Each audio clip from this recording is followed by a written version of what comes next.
Hello everyone, welcome to my YouTube channel mind matrix psychology. मैं हूं प्रभा ठाकुर। मैंने आप लोगों को पिछली वीडियो में ईस्टर्न साइकोलॉजी के बारे में पढ़ाया था और ईस्टर्न साइकोलॉजी में मैंने बताया था कि ईस्टर्न साइकोलॉजी का बेस ईस्टर्न ट्रेडिशन है और ईस्टर्न ट्रेडिशन में आता है सनातन धर्म, Hinduism, Jainism, Buddhism, Taoism, Sufism और इस्लाम। एंड देन जो ईस्टर्न साइकोलॉजी है, ईस्टर्न साइकोलॉजी में मैंने आप लोगों को बताया था कि ईस्टर्न साइकोलॉजी बिलीव करती है मेटाफिजिकल एनर्जी पे। मेटाफिजिकल एनर्जी मीन्स गॉड पे विश्वास करते हैं। ओके। और सनातन धर्म दोनों तरह की फिलॉसफी को फॉलो करता है। वो मॉनिज्म को भी फॉलो करता है एंड वो ड्यूलिज्म को भी फॉलो करता है।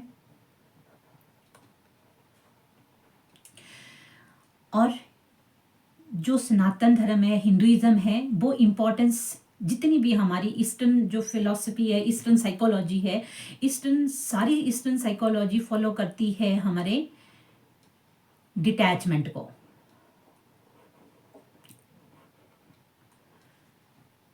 डिटैचमेंट का मतलब कि हमें किसी भी चीज से अटैच्ड नहीं रहना है। और सनातन धर्म और हिंदुइज्म बिलीव करते हैं रीबर्थ पे। क्लियर। एंड नेक्स्ट हमने जो है वो ईस्टर्न साइकोलॉजी में हमने वेदास किए थे। 4 वेदास हैं, ऋग्वेद, यजुर्वेद, सामवेद और अथर्ववेद। सबसे पुराने वेद को ऋग्वेद कहा जाता है। ऋग्वेद से यंगर वेद है उसे सामवेद कहा जाता है, यजुर्वेद। एंड सबसे लेटेस्ट वेद को अथर्ववेद कहा जाता है। और लास्ट हमने ये भी किया था कि जो ईस्टर्न साइकोलॉजी है, ईस्टर्न साइकोलॉजी में जो सनातन है, सनातन धर्म में और हिंदुइज्म में जो है वो उपनिषद के बारे में मैंने आप लोगों को बताया था। और उपनिषद हमारे पास 108 उपनिषद है और उन 108 उपनिषद में से 13 उपनिषद को बोला जाता है प्रिंसिपल उपनिषद। प्रिंसिपल उपनिषद। ओके। और ऋग्वेद के पास 2 प्रिंसिपल उपनिषद है, ऐतरेय उपनिषद और कौस्तिकी उपनिषद। एंड देन जो सामवेद है, सामवेद के पास भी 2 प्रिंसिपल उपनिषद हैं, केना उपनिषद और छंदोग्य उपनिषद। और ये भी हमने लास्ट वीडियो में किए थे। और हम कर रहे थे यजुर्वेद। यजुर्वेद को 2 भागों में विभक्त किया जाता है। एक को बोलते हैं कृष्ण यजुर्वेद और दूसरे को बोलते हैं शुक्ल यजुर्वेद। जो कृष्ण यजुर्वेद है, कृष्ण यजुर्वेद के पास भी 2 प्रिंसिपल उपनिषद हैं। वो है कथा उपनिषद और तैत्तरीय उपनिषद। कथा उपनिषद में लास्ट वीडियो में मैंने बताया था कि इसमें जो कन्वर्सेशन होती है वो होती है यम और नचिकेत के बीच में, और जिसमें कि आपको कैरियोट एनालॉजी दी थी। कैरियोट एनालॉजी का मतलब कि इसमें शरीर की तुलना एक रथ के साथ की थी, जिसमें जो हमारे सेंसेस है उनकी तुलना की गई थी घोड़ों के साथ। माइंड का कंपैरिजन किया गया था लगाम के साथ। और जो आत्मा है, आत्मा उसके ऊपर सवार है और जो बुद्धि है, बुद्धि इसका सारथी है। एंड देन हमारे पास जो एग्जाम पॉइंट ऑफ व्यू से इंपॉर्टेंट है, महत्वपूर्ण है, वो है तैत्तरीय उपनिषद। और तैत्तरीय उपनिषद में हमारे पास मेन फोकस जो है वो है पंचकोश थ्योरी ऑफ पर्सनैलिटी, जो हम इस वीडियो में आज करेंगे डिटेल में कि पंचकोश थ्योरी ऑफ पर्सनैलिटी में जो है वो क्या क्या बताया गया है। और ये है हमारे पास तैत्तरीय उपनिषद। तैत्तरीय उपनिषद सिग्निफिकेंट है psychology, specially understanding the human personality, जिसे हमें बोला पंचकोश थ्योरी ऑफ पर्सनैलिटी। क्लियर। इसमें जो है वो बात हुई है फादर और सन के बीच में। किसके बीच में बात हुई है? फादर और सन के बीच में, जो कि एज अ गुरु और शिष्य के रूप में बात हुई है। जो सन है वो है भृगु और फादर है वरुण। जो बातचीत हुई है वो ये हुई है कि जो हमारे पास ओरिजिन हुआ है पूरे यूनिवर्स में सभी चीज़ों का, वो हुआ है 5 फंडामेंटल एलिमेंट्स से। क्लियर। और इसमें हमारे पास है 5 शीट ऑफ ह्यूमन पर्सनैलिटी, जिसे हम पंचकोश थ्योरी ऑफ पर्सनैलिटी भी कहते हैं। और पहला जो कोश है, लोएस्ट कोश है, लोअर लेवल का कोश है, उसे हम कहते हैं अन्नमय कोश। अन्नमय कोश को फिजिकल बॉडी भी कहा जाता है। It link with the biopsychology and physical wellbeing. अन्नमय कोश फिजिकल फ्रेम ऑफ बॉडी है। ये ग्रॉस बॉडी भी इसे कहा जाता है। सबसे लोअर लेवल है ये 5 कोशों में से सबसे लोअर लेवल जो है वो है अन्नमय कोश का। और इस कोश में सबसे डार्केस्ट और डेंसेस्ट पार्ट जो होते हैं हमारे, वो यहाँ पे स्टोर होते हैं। क्लियर। जो भी हम खाते हैं उसका रिलेशन जो है हमारे वो अन्नमय कोश से होता है। अन्नमय कोश में 5 एलिमेंट को लिया गया है, जिसे पंचभूतास कहा गया। और वो पंचभूत हैं हमारे पास जल, वायु, अग्नि, आकाश और पृथ्वी। 5 भूत। ठीक है। 5 जो एलिमेंट इसमें बताए गए हैं। एलिमेंट 1 पृथ्वी, पानी, जल, वाटर, अग्नि, आग, फायर एंड वायु। 4th हो गया वायु एंड 5th हो गया हमारे पास आकाश। ठीक है। ये सारे जो 5 तत्व हैं ये हमारी ग्रॉस बॉडी को अर्थात अन्नमय कोश को नरिश करते हैं। क्लियर। और इसीलिए इसे जो है वो फूड बॉडी भी कहा जाता है। और इसका दूसरा नाम है हमारे पास स्थूल शरीर। और it is the seat of darkest desire and patience. And next कोश, सेकंड कोश है प्राणमय कोश, जिसे कहा जाता है एनर्जी बॉडी भी, जिसे कहा जाता है शरीर आत्मा भी, जिसे कहा जाता है soul of the physical body. और ये सेकंड जो कोश है पंचकोश थ्योरी में, और इसे बोला जाता है ब्रीथ बॉडी कॉल्ड प्राणमय कोशा। जो हम सांस लेते हैं छोड़ते हैं उसे कहा जाता है प्राणमय कोश। और प्राणमय कोश it is made up of the प्राण और ब्रीथ। इस जो है वो आपके ब्रीथ से और प्राण से बनती है।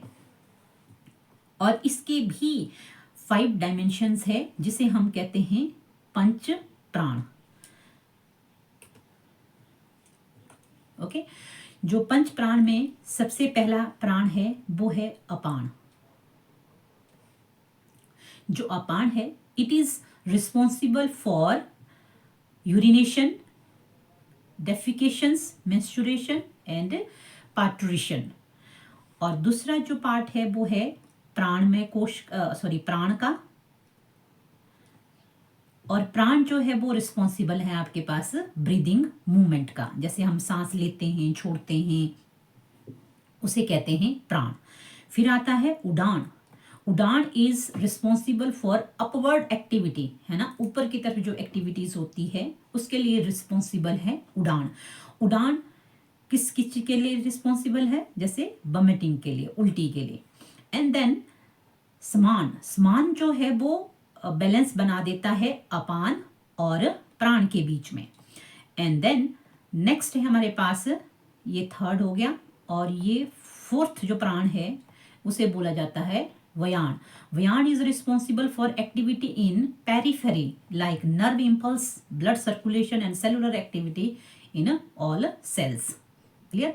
तो ये जो है आपके पास रिस्पॉन्सिबल है किसके लिए? पेरिफेरल, जो बाहरी एक्टिविटी हो रही है, नर्व इम्पल्स चल रही है, ब्लड सर्कुलेशन हो रही है, जितनी भी सेलुलर एक्टिविटी हो रही है उसके लिए जो है वो बयान जो है वो रिस्पॉन्सिबल है।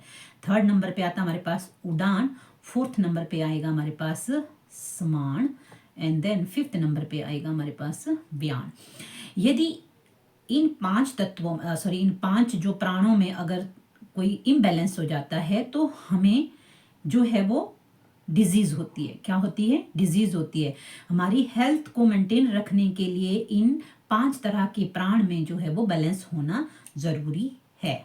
और तीसरा जो कोश आता है, तीसरा कोश आता है हमारे पास मनोमय कोश। मनोमय कोश को मेंटल बॉडी भी कहा जाता है। जितनी भी मेंटल एक्टिविटीज होती है उसका रिलेशन जो है वो मनोमय कोश से, हमारे इमोशंस, हमारे थॉट्स और हमारी कॉग्निशन को जो रिप्रेजेंट करता है उसे कहते हैं हम मनोमय कोश। क्लियर? अर्थात मेंटल बॉडीज। एंड फोर्थ है हमारे पास, फोर्थ जो कोश है उसे कहा जाता है विज्ञानमय कोश, इंटेलेक्चुअल बॉडी।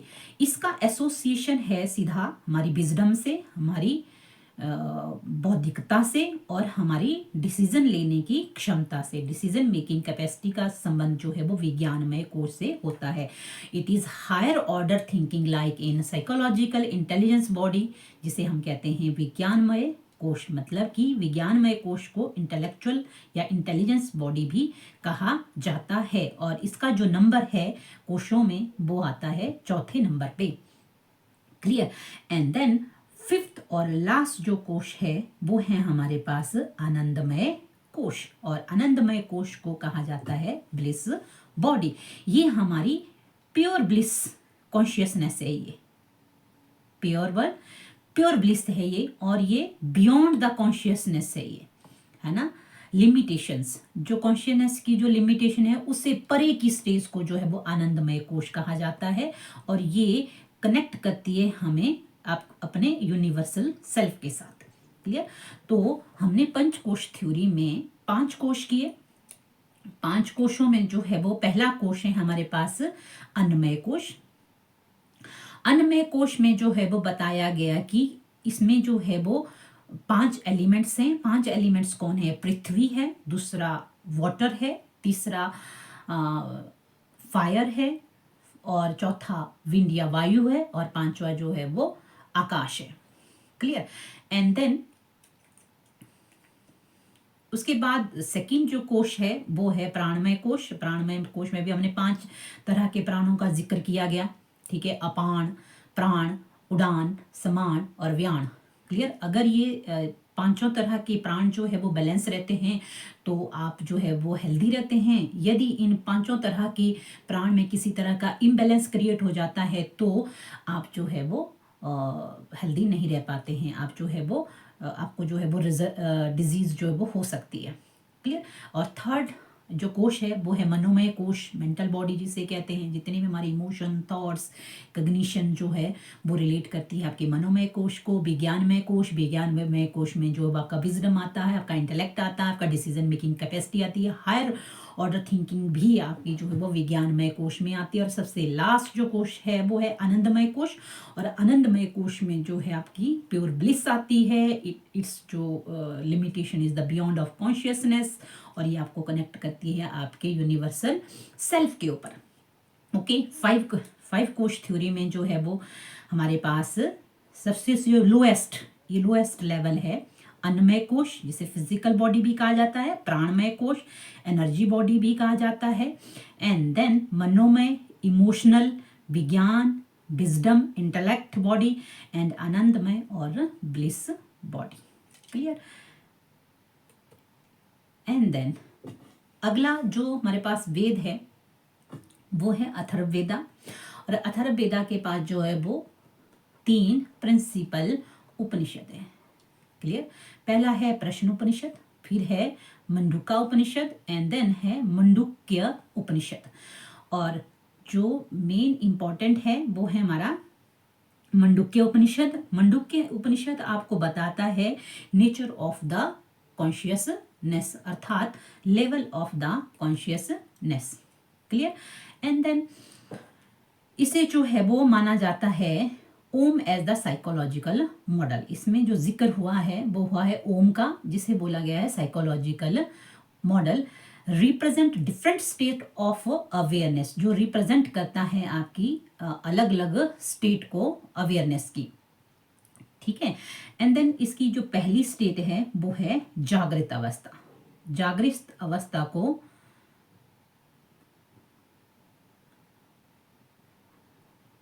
जागृत अवस्था को वेकिंग स्टेज भी कहा जाता है, कॉन्शियस स्टेट भी कहा जाता है। आपको जो है जागृत अवस्था का अर्थ है कि आप कॉन्शियस हो, आप अवेयर हो अपने मटेरियलिस्टिक वर्ल्ड के प्रति, आप अवेयर हो, है ना। You can gather the information, you can receive the empirical knowledge through your senses, sensations and perception के द्वारा जो है आप एम्पिरिकल नॉलेज को जो है वो गेन कर सकते हैं जागृत अवस्था में।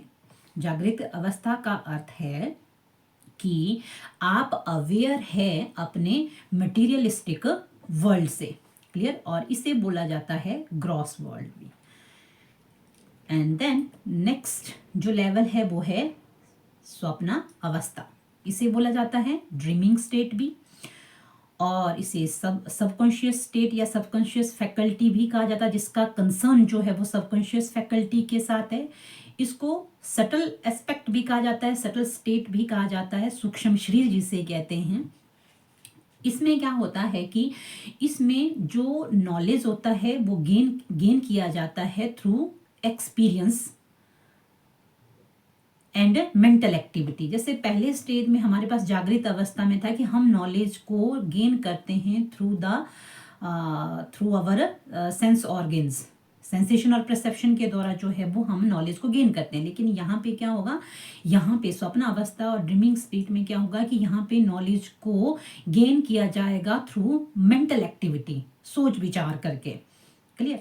एंड देन नेक्स्ट है हमारे पास प्रज्ञावस्था, जिससे बोला जाता है हिंदी में सुषुप्ति, और डीप स्लीप भी इसे कहते हैं। डीप स्लीप का मतलब जो आप नॉलेज गेन करते थे थ्रू एक्सपीरियंस या फिर थ्रू सेंसेशन और परसेप्शन, दूसरे में आपने स्वप्न अवस्था में नॉलेज को गेन किया आपने मेंटल एक्टिविटी के द्वारा।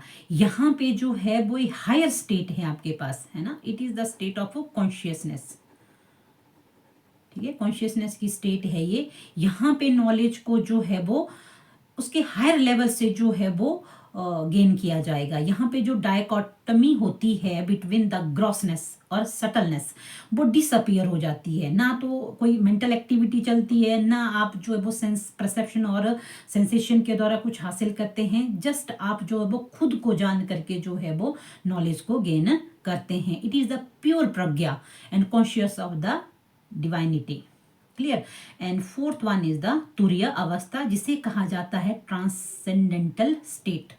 और ये वो स्टेट है माइंड की जिसमें beyond the mind, beyond the sense, जहां पे जो है वो पहली स्टेट थी सेंसेस पे और दूसरी थी माइंड पे, ये उससे बियॉन्ड है ये, ठीक है। And then similar to transcendental and mystical experience studied in the transpersonal psychology, ठीक है। तुरीय अवस्था जो वो हाईएस्ट स्टेट है जिसे सुपर कॉन्शियसनेस भी कहा जाता है, ठीक है,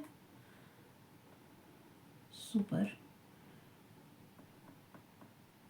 कॉन्शियसनेस कहा जाता है, ठीक है, जिसमें कि आत्मा के नेचर के बारे में जो है वो ज्ञान हो जाता है, क्लियर। जिसे हम सत्यम शिवम सुंदरम बोलते हैं, उसका एक्सपीरियंस जो है वो हमें तुरीय अवस्था में होता है। इसमें भी क्वेश्चन आता है आपका कि अरेंज करिए आप इंक्रीजिंग ऑर्डर में, डिक्रीजिंग ऑर्डर में। तो अगर आपको इस तरह से क्वेश्चन आता है तो ये लोएस्ट स्टेज है आपकी जागृत अवस्था,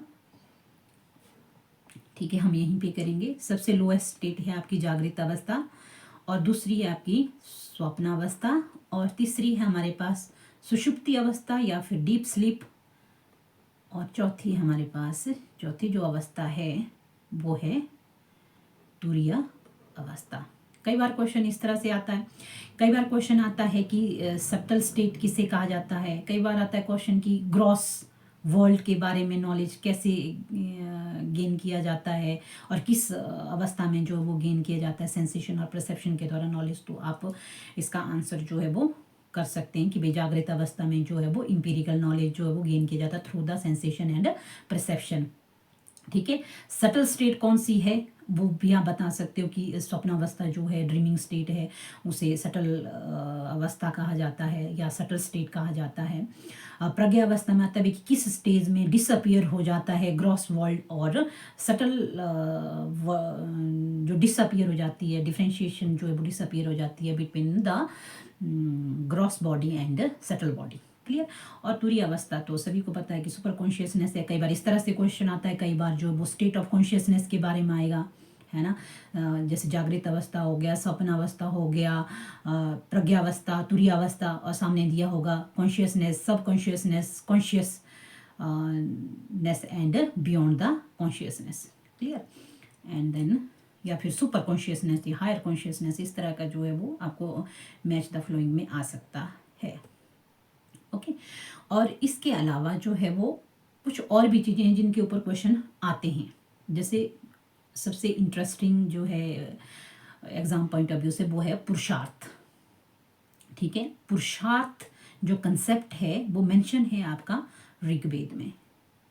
पुरुषार्थ का मेंशन कहाँ पे है? ऋग्वेद में है। पुरुषार्थ सूक्ता में किया गया है एंड देन इसे सोर्स माना गया है to understand this concept in Vedic literature through the reference of 4 पुरुषार्थास। ठीक है, it refer to the goal of the human life. जो पुरुषार्थ का अर्थ है कि ऑब्जेक्टिव या फिर एम ऑब्जेक्टिव बोल सकते हैं आप, पर्पस,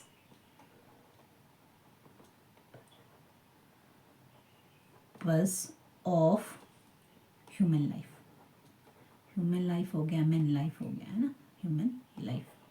ह्यूमन लाइफ का क्या पर्पस है? ठीक है, पुरुषार्थ का अर्थ है it refers to the goal of human life and objective of man या ह्यूमन, है ना। मैन थोड़ा सा ये हो जाएगा कि भाई सिर्फ मैन के बारे में डिस्कशन हो रही है, तो हम लिखेंगे यहाँ पे ह्यूमन। क्लियर। इसके जो है वो 4 पार्ट हैं, पुरुषार्थ के 4 पार्ट हैं। एक है धर्म, अर्थ, काम, मोक्ष। धर्म का अर्थ है कि राइटियसनेस है, लॉज एंड ड्यूटीज, जो डील करता है आपका मॉरल वैल्यूज और पाथ टू साल्वेशन से। धर्म का है कि आपकी ड्यूटीज क्या है ना, एज अ ह्यूमन बीइंग आपके लिए कौन से ऐसे लॉ हैं जिन्हें आपको फॉलो करना है, जो आपके लिए सही है, जो आपको करनी चाहिए।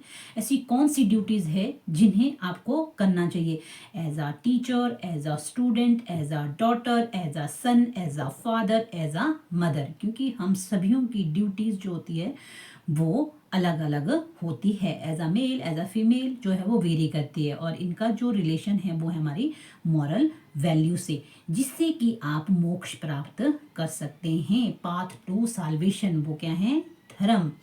यदि आप मेल हैं, है ना, यदि आप मेल हैं तो आपकी ड्यूटी कुछ और होगी, है ना। एज अ सन आपकी ड्यूटी कुछ और होगी, एज अ टीचर आपकी ड्यूटी कुछ और होगी, एज अ फादर आपकी ड्यूटी कुछ और होगी, एज अ ब्रदर कुछ और ड्यूटी होगी। तो इस तरह से जो है जो कंसर्न होता है अलग अलग ड्यूटीज़ का, वो है आपका धर्म। दूसरा है अर्थ, मीन्स वेल्थ कैसे करते हैं आप, प्रॉस्पेरिटी कैसे हासिल करते हैं, और it deals with the economic value and it is foundation of धर्म एंड काम। ठीक है, जो अर्थ है आप किस तरीके से अपनी वेल्थ को, अपनी प्रॉस्पेरिटी को हासिल करते हैं, वो आता है आपका अर्थ में। दूसरा है काम, आपको कौन सा काम करना अच्छा लगता है, किस काम को करने से जो है वो आपको खुशी मिलती है, और it deals with the psychological values. And then है हमारे पास मोक्ष। मोक्ष refer to the liberation and self realisation, it deals with the spiritual values. Clear. तो ये थे हमारे पास 4 पुरुषार्थ, और पुरुषार्थ के 4 पार्ट कौन कौन से थे? धर्म, अर्थ, काम और मोक्ष। क्लियर।